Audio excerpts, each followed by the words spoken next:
laate markootu siif taanaan kanatti na fo'atte baay'ee utuu qabdu qulqulluu kumaatamaa of biraa akkamittiin ati na jaallatte kunaanaaf laafina eeggoos baay'ee irraa daddarbaan koo asi gammachiise meequ guyyaa tokko yaada keetiin gallee siif hin akkumaamne abbaa koo ta'uu kee dagadheen si gaane yaada keetiin gallee siif hin akkumaamne abbaa koo ta'uu kee dagadheen si gaane kanaaf dhiifamaa naaf godhi na ilaalu tokko nan gatiin kufaatti kanaaf dhiifamaa naaf godhi na ilaalu tokko nan gatiin kufaatti natti araarami.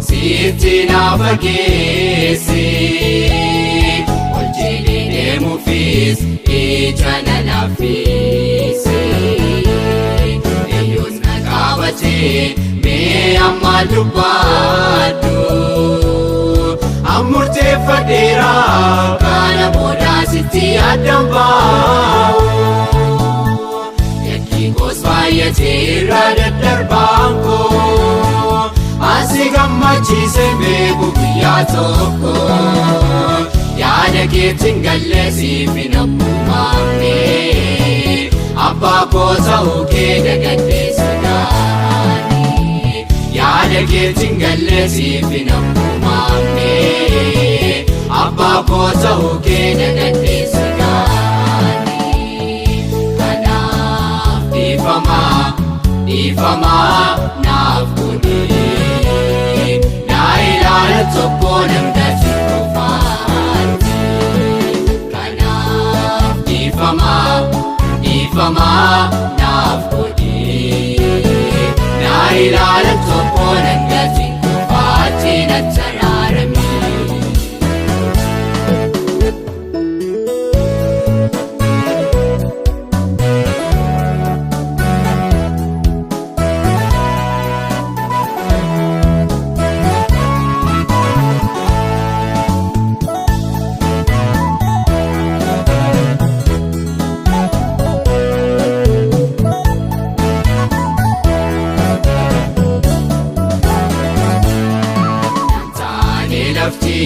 Argeera bu'aasa yeroon ilaalus fagootti ba'eessa silaas jarjaree baay'ee mana abbaa kooti ammoo gaabbeera baadhiisaas kan kooti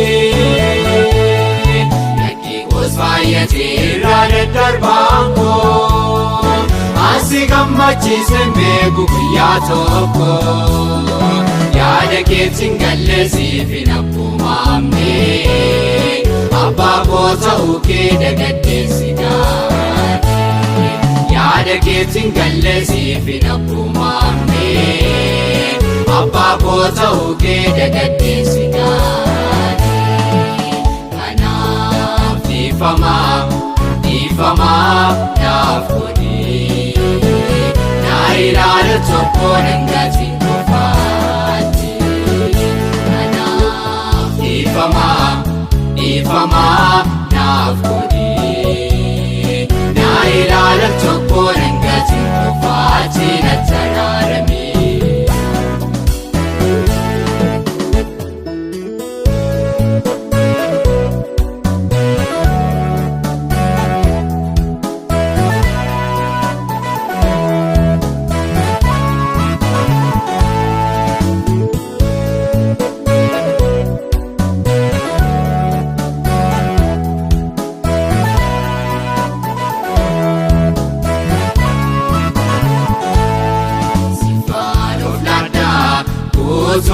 baraako kankina godhu adara mutiiko wanta fe'afu ankanuma keesi wadaasif galeera mooyaatiin irraatti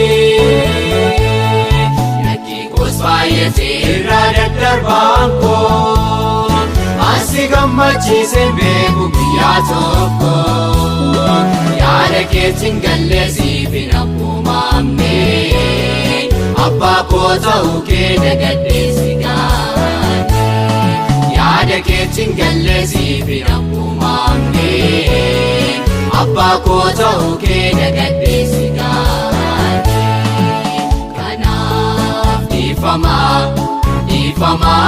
naaf godhi naa ilaala tokko nangatiin kufaatti kanaaf dhiifamaa naaf godhi naa ilaala tokko nangatiin kufaatti nattaraarame.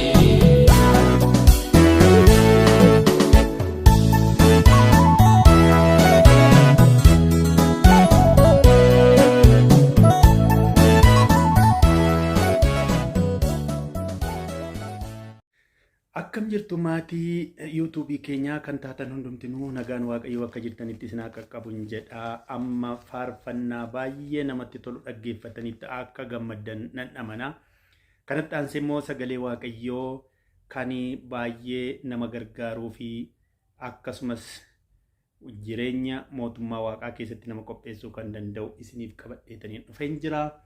Kanaaf guyyaa har'aa amantoonni keenya bakka jirtan hundumaatti mana jirtan biyya jirtan hundumaatti teessanii viidiyoo kana kan hordoftan hundumtinuu dursaa kan sagaleen kun isin qaqqabe like akkasumas comment yookiin immoo subscribe gochuudhaan gahee keessan akka baatanii fi hordoftoota maatii kanaa yookiin maatii yuutuubii kanaa taatanii guyyaa guyyaatiin sagalee isiniif gadhiifamu akka hordoftaniif maqaa gooftaatiin durseetaniin isin gaafadha. Kanaaf egaa guyyaa har'aa kana immoo mata dureen ani isiniif qabadhee jiru wangeela Maatiyos boqonnaa 27 irratti hundaa'a jechuudha. Kanaafuu gantoonni dhumni isaanii akka inni hin bareenne yookiis immoo dhumni gantootaa badisa akka inni ta'e mata dureen keenya kanadha jechuudha. Kanammoo dhuma gantootaa kana kan ittiin ilaallu immoo sagalee waaqayyoo keessaatii kan nuti ani har'a akka fakkeenyaatti isinii fudhee jiru ifama waa'ee Yihudaati jechuudha. Yihudaan gooftaa isaa dabarsee akkamitti akka inni kenne akkamitti akka inni gurgure dhumni Yihudaa immoo maal akka inni ta'e asirraatii ilaalla jechuudha. Maatiyos boqonnaa 27 lakkoofsa 3 kaasee hanga 5tti nan dubbisa. Yihudaan inni dabarsee isa kenne Yesuusitti akka faradame yommuu hubatee gaabbee meetii 30 deebisee luboota warra angafootaa fi manguddootatti fide. Ani dhiiga nama yakka hin qabnee dhangala'uutti dabarsee kennuu kootiin yakkeera isaaniin jedhe. Isaan garuu nun maaltu nu dhiberee atumti faladhu malee jedhani. Yihudaan kana irratti meeticha mana qulqullummaa keessatti darbatee gate achi adeemee dhaqees of rarraase.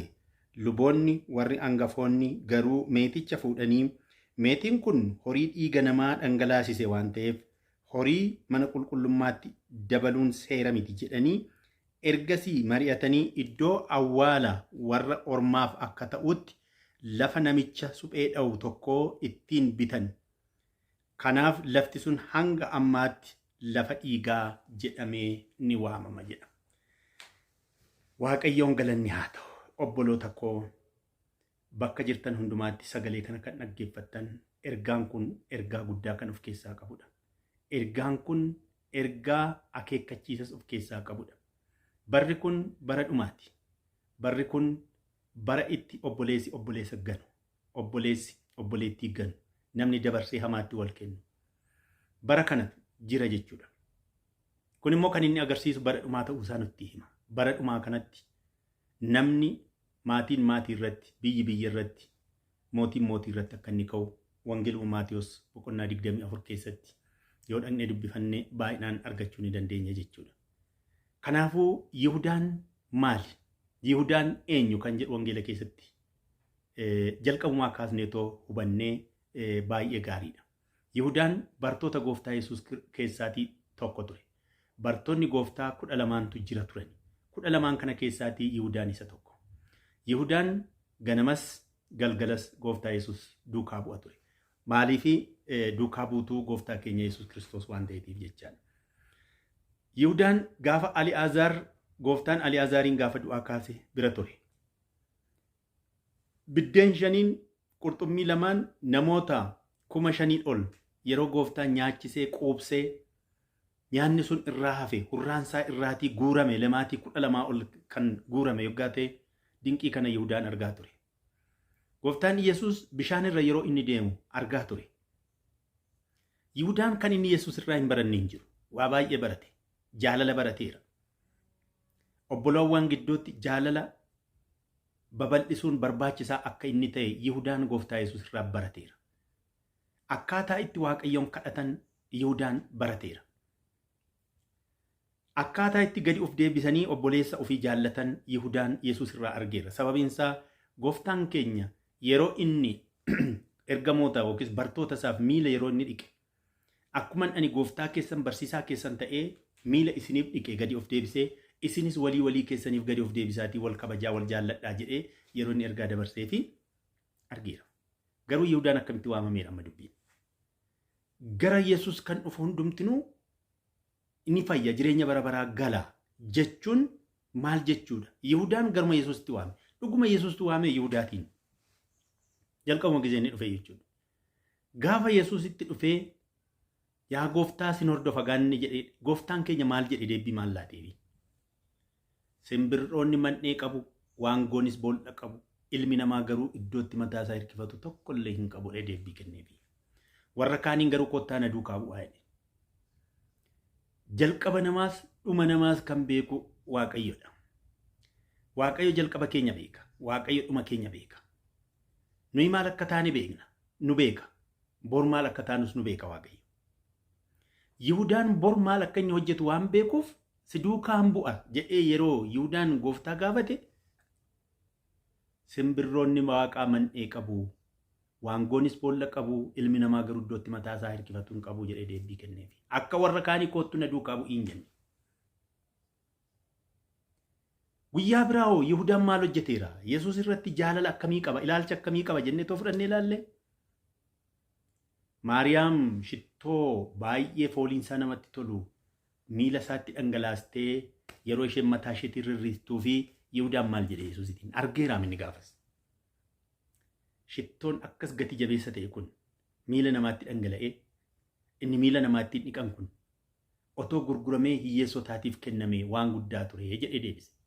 Dhuguma hiyyeessotaaf oo'ee Yihudaan kun noo hiyyeessotaaf waan yaade tokkollee hin qabu. Jibbiinsa Yesuusiif qabu agarsiisa. Hiyyeessonni yeroo hundumaa si wajjin jiraatu, ani garuu yeroo hundumaa si wajjin hin jiraadhu. Maariyaam waan gaarii goote maaf kana jettaa jedhee deebiseef inni yeroo sanas.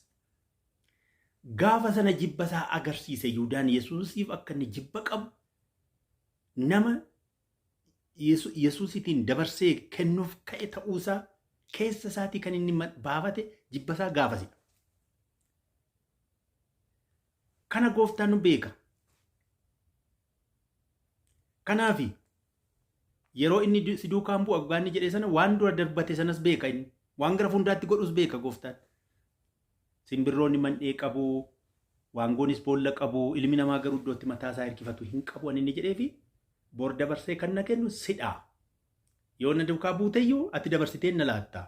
Nama na duukaa bu'u miti, nama na hordofu miti, nama dubbii koo fudhatu miti ati. Nama bor dabarsee na kennudha jedheetti deebise. Yihudaafis hin galle, bartoota warra kaaniifis dubbichi hin galleefi. Dubbichi hin galleefi. Yesuus garuu waan bor Yihudaan godhu kana waan beekuuf deebisee itti dubbate. Kanaaf guyyichi gaafa ga'u Yihudaan gooftaa kana gurgurachuudhaaf birri jaallata Yihudaan, nyaata jaallata Yihudaan. Qurxummii 2 fi buddeena 5 nama 60 yeroo inni gaggeesse argeera Yihuudaan. Kanaaf guyyaa hundumaa Yesuus duukaa yoo bu'e nyaatee quufuudha barbaada, garaa isaatti guuttachuudha barbaada malee dhugaa Yesuus of keessaa qabu sana fudhachuu hin barbaanne. Kana argeetu miti. Dhugaa Yesuusitti amanee miti kan inni si duukaan bu'a jedhe. Nyaata waan barbaadeef. Kanaaf dinqii Yesuus hojjechaa ture kana hundumaa inni keessa sammuu isaa keessa hin jiru. Sammuu isaa keessa kan jiru waa'ee buddeenaati. Sammuu isaa keessa kan jiru qurxummii nyaachuudha. Guyyaa biraa garuu haala mijataa barbaaddata ture. Haala mijataan yeroo uumameefitti meetii 30 gooftaa isaa gurguratee birrii kana fudhachuu ture kan inni barbaade. Gooftaa isaa gurgurachuuf hamoota faana walii gale. Diina faana walii gale. Birrii sana fudhate. Namni ani dursee dhungadhu isa Yesuus kan jedhamu waan ta'eef isa qabaadheetu Fariisota faana walii galee dhufe inni. Birrii isaa fudhateera. Dursee immoo Yesuusin harkaan qabataa mallattoodha. Jarri Yesuusin hin beekani. Yihuudoonni Yesuusin hin beekani. Fariisonni Yesuusin hin beekani. Warri Yesuus qabuu barbaadan kun. Qaamaan Yesuus isa kam akka ta'e, bartoonni isaan kam akka ta'an hin beekani waan ta'eef nama kana kan eeruu kennee mallattoodhaan akka inni qabamu, akka inni ajjeefamu. Jara kanatti kan kallattii qabsiisuuf walii gale meetii 30 Yihuudaa ture. Guyyaan sun gahe. Himanni akka adda addaa akka inni dhiyaatu godhe. Goosifame. Akka mallattoodhaan dhaqee qabu dursa bartoota keessaa dursa nama inni harkaan qabu, nama inni dubbatu, qabatee dubbisu Yesuus ta'uusaa milikkita kenneefiira waan ta'eef akkasaaf Yesuus hin beeku jechuudha. Garuu inni otoo inni Yesuus ittiin dhufiin otoo inni bartoota siif ta'a otoo inni hin jedhiin dura Yesuus itti meera kan inni dabarsee kennuuf ka'e. Yihudaaf haaraa ta'uu danda'a dubbiin. Yesuusiif garuu haaraa miti. Beeka jechuudha. Kanaan booda erga qabamee harka Fariisotaatti erga kennamee Yesuus dooti Yesuusitti akka inni murtaa'u erga baree erga mirkaneeffatee gaabbe. Hin gaabbe. Mana waldaa dhaqe hangafoota amantii gaafate. Dhiiga qulqulluun dhangalaasee hin boo'e. Garuu dursee Gooftaan waan dubbate qaba. Isin keessaa jedhe bartoota isaatti. Isin keessaa dabarsee namni na kennu jira. Namni na gurguratu jira. Garuu otoo uumamni isaa hafeefiira ta'e wayyaam jedhe Gooftaan. Uumamni isaa otoo uumamuun isaa hafeera ta'e kana bannaa majii hobcii morma isaatti hidhanii bishaan keessa buusanii wayyaafii ture. Nama na dabarsee na gurguru kanaaf jedha. Yihudaan amma gaafasiitti Yesuusin dabarsee kennuu isaayyuu hin beeku ture. Yesuus garuu beeka. Kanaaf gaabbee boo'ee lubootatti hoggaa inni himusii nuti waan siifallu hin qabnu kana booda ofii kee faladhu jedhani. Meetichis Yihudaaf hin taane mana waldaatti dhaqee geessee darbate. Dhiiga qulqulluun dhangalaase. Ani fala hin qabodhe. Cubbuun sun sammuu isaa keessa deebi'ee isa madeesse, isa waraane dhaabbachuu hin dandeenye, jiraachuu hin dandeenye. Akkuma Qaayel jechuudhaan Qaayel otoo nam tokko isan ariyatiin ofuma isaa baqataa ta'e lafarra. Ofuma isaa jooraa ta'e. Namni isa ari'uu hin jiru garuu baqachaa jira. Jooraa jira. Yihudaanis nama wajjin ture, nama wajjin nyaachaa ture obboleessa isaa kana dabarsee waan gurgureef sammuu isaa waraane, sammuu isaa madeesse, dhaabbachuu hin dandeenye, nama fuuldura dhaabbachuu hin dandeenye, nama keessa deemuu hin dandeenye, rafee boqonnaa argachuu hin dandeenye, nyaatee itti quufuu hin dandeenye, maallaqichas itti fayyadamee waa gochuu hin dandeenye. Fala inni qabu dabarsanii uffannisu. Meetii 30 kana geessee mana amantaa keessatti abbootii amantaatti kenne, ofii isaa immoo haada fudhate yookiin funyoochuudha fudhatee dhaqee of rarraase. Meetiin 30 kun Yihudaaf hin taane. Warri mana waldaas immoo maallaqni kun kan lubbuu baasise, kan lubbuu dhangalaasise, dhiiga dhangalaasise waan ta'eef maallaqni kun maallaqa kennaa Waaqayyoof kennametti makamuu hin qabu. Adda bahee taa'uu qaba. Iddootti namoonni keessummaa ta'an, namoonni karaarra deeman akka tasaa yoo du'an, iddoo mana waldaatti awwaaluurra iddoo biraatti qobaan adda bahee fi bakki awwaashaa akka ta'uutiif lafti bitamee achitti keessummoonni, karaa deemtonni, hiyyeessonni, jiraataa naannoo sanaa warri hin taane akka tasaa yoo du'an iddoo sanatti awwaalamanii jedhanii lafti bitame. Lafti sun hangar'aatti lafa dhiigaa jedhameetu waamame. Yaa obboloota koo ijoon dubbii keenya har'aa kun maali? Har'a Yihudaan baay'eetu jira waldaa keessa. Gantoonni waldaa keessa baay'ataniitu jiru. Kan akka Yihudaa obboleessa isaanii gurguratan jiru har'a. Kan akka Yihudaa si gurguratu mana hojii ati hojjettu keessatti guutani. Waldaati amantu keessatti guutani. Garuu Waaqayyoof haa galatu bu'aansaa carraan jara akkasii kuni carraa Yihudaatu isaan eeggata. Warri obboleessa isaanii gurguratan, warra obboleessa isaanii hamaatti dabarsanii kennan, maallaqa fudhatanii faayidaa adda addaa fudhatanii warri nu gurguran, maallaqichi isaaniifis hin ta'u. Maallaqicha maallaqa lubbuu dhangalaasisuudha, dhiiga dhangalaasisuudha waan ta'eef isaaniifis hin ta'u. Hin nyaatani, Waaqayyo isaaniin hin nyaachisu, abaarsa waan ta'eetiif.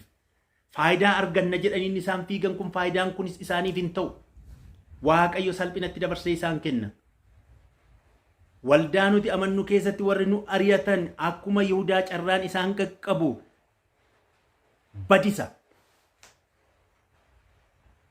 Waldaa keessatti wangeelli kan inni dubbate ilmoolee koo eegaa, tiksaa, jajjabeessaa. Phexrosiin ammas irra deddeebi'ee na jaallattaa yaa Phexros jedhem gooftaan yerootti Yihudaan gurgurachuuf ka'e sana. Yoo na jaallatta ta'e ilmoolee koo eegi jedhe. Yaa obboloota koo Waaqayyoon jaallanna yoo ta'e ilmoolee Waaqayyoo haa eegnu. Waaqayyoon jaallanna yoo ta'e saba isaa haa eegnu, saba isaa haa tiksinu, haa jajjabeessinu. Jajjabeessaa saba koo jajjabeessaa nuun jechaa jirama Waaqayyo. Maaliif gurguran obboleessa keenya? Faayidaa kan hin argannetti maaf gurgurra? Faayidaaf jennee maaf hamminatti laanna obboleessa keenya? Hamminatti maaf laanna obboleettii keenya? Hin darbaama. Yihudaan waan fayyadamu itti fakkaateetu ture kan inni gooftaa isaa kenne. Wajjin nyaachaa kan ture, wajjin dhugaa kan ture. Dinqii inni godhu argaa kan ture kun dabarsee gooftaa isaa kan inni kennee fi faayidaa argachuuf jedheetu. Faayidaa argachuuf jennee obboleessa keenya otoo wajjin nyaannu, obboleessa keenya otoo wajjin dhugnu, obboleessi keenya otoo wajjin baanu, otoo wajjin gallumaaf dabarsinee laanna. Faayidaan argannu bari, faayidaa argattu tokko illee hin qabu. Sammuu keetu madaa hafamma lafa kanarra jirtutti obboleessa kee dabarsitee hin laatiin. Waajjira jirtu keessatti obboleessa keef waan gaarii yaadi. Karaa deemtu keessatti obboleessa keef waan gaarii yaadi. Mana amantaa waaqeffattu keessatti obboleessa keef waan gaarii yaadi. Obboleessa kee caaltee iddoo geessuun qabdu. Horophee nama fe'e yoo utaaltee lafumarra deemti. Allaattiin amma fe'e yoo balaliitees ani isheen qubattu lafumarra samiirran bultu bari. Lafa qubannaan qabdu samiirra allaattiin. Obboleessa keenya hin caalla jennee yookiis gaddeebisneetu dhiibneetu bira dabarra yoo jenne iddoo geessuu hin qabdu bareechumatti kuftee tooti ciistu immoo obboleessi kee dhufee si qaqqabama. Illeettii fi qocaatu fiigicha walii galee. Enuma fiiguu illeettiin baay'ee saffisaan fiigdi. Qocaan immoo isuma beeknu qocaan saffisa hin qabdu suuta deemti. Wal faana fiigicha walii galani. Kan nama ajaa'ibu qocaan baay'ee suuta kan deemtu illeettiin baay'ee saffisaan kan fiigdu. Isaan kanatu dorgommiitti galanii fiigicha. Illeettiin fiigdee lafa fagoo qocaatiin gattee deemte. As ilaallaan qocaan hin jirtu, achi ilaallaan qocaan hin jirtu.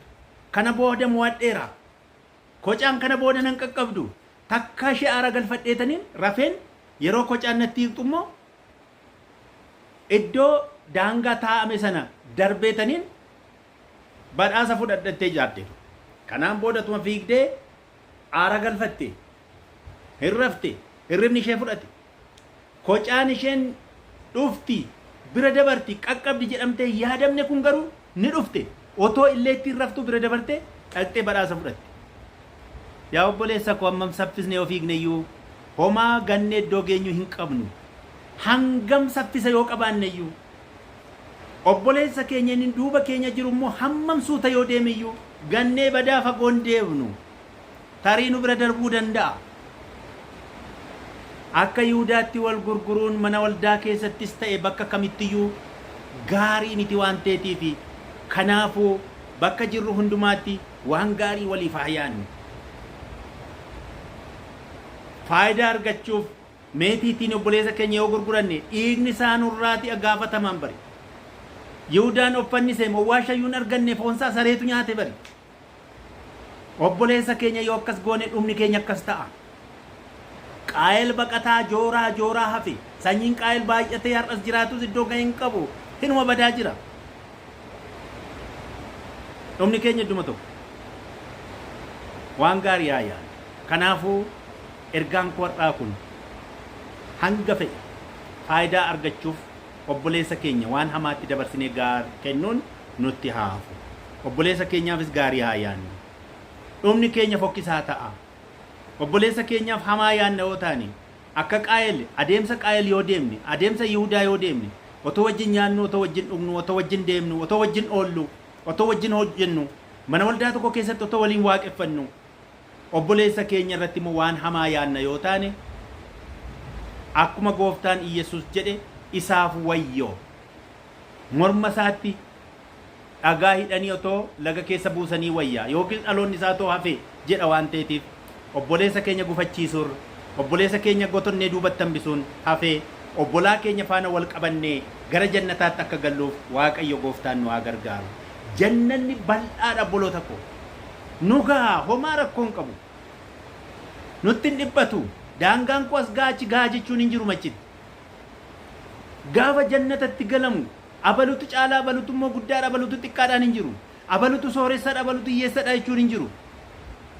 Waluma qixa jiraata hundumtu. Kanaafuu maaltu na dhiphisee maafan obboleessa koo achittoo wal qixxee jiraanna. Wal caalumsoo lafa kanarra malee samiirra hin jiru. Maafan obboleessa koo gadaantummaa obboleessa koo maafan cinqama. Guddina obboleessa koof maaf hin cinqamu. Obboleessa koo cimsuuf maaf hin cinqamu. Waan gaarii hojjechuutti wal dorgomaadha Phaawulos. Waan gaarii hojjechuutti mee haa dorgomnu walaa dorgomnu. Kadhannaatiin cimuutti walaa dorgomnu. Faarfachuutti walaa dorgomnu. Waan gaarii hojjechuutti walaa dorgomnu. Hamaadhaan duubatti wal harkisuutti yoo dorgomne dorgommiin kun eessaanuu nu ga'uu hin danda'u. Gooftaan isin haa eebbisu.